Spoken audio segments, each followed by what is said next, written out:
আমি আজকে কাতল মাছ পোস্ত দিয়ে রান্না করব।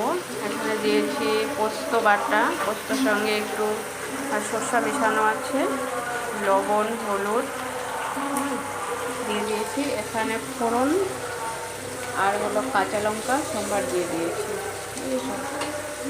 এটা একটু হয়ে আসলে পোস্তটা দিয়ে দেব।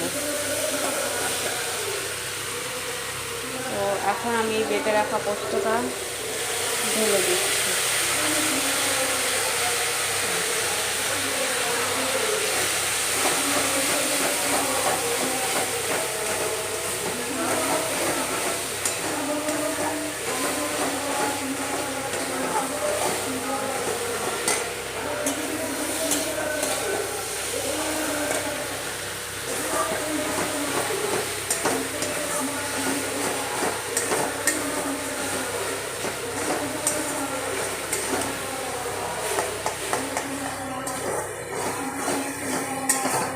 বেশি কষাবো না, এখন আমি একটু আদা বাটা দেবো। ঠিক আছে, আমার এখানে মশলা করে রাখা থাকে, একটু পরিমাণে আদা বাটা দিচ্ছি।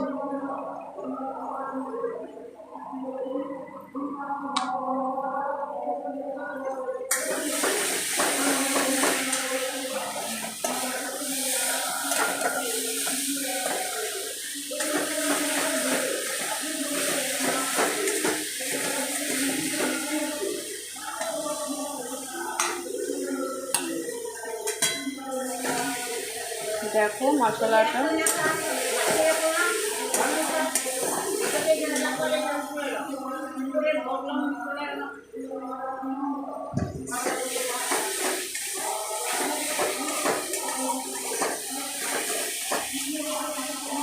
তো এটা হলো, বেশি লাল করব না, তাহলে এটার মধ্যে সর্ষা আছে তো ইসে হবে, তিতা লাগবে।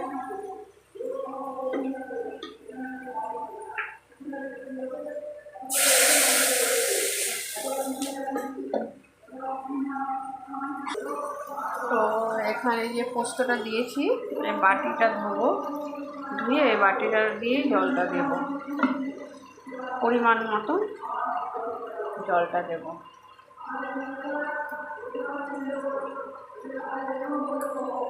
দেখি এখন পোস্তটা কীরকম হয়েছে।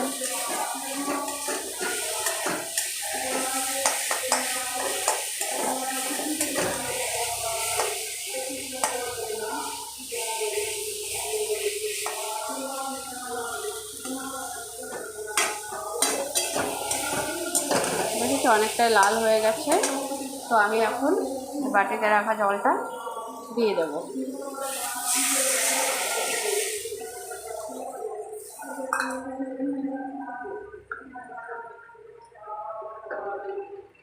আরও জল দিতে হবে। এই জলটা একটু বেশি করেই দিচ্ছি, কারণ মাছটা তো জাল হবে, একটু সেদ্ধ হবে।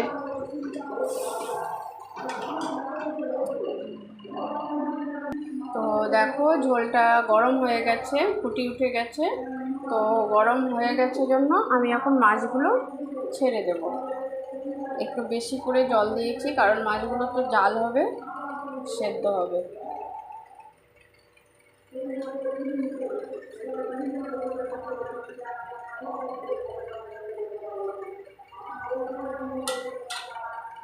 কত সুন্দর কালার এসেছে দেখো।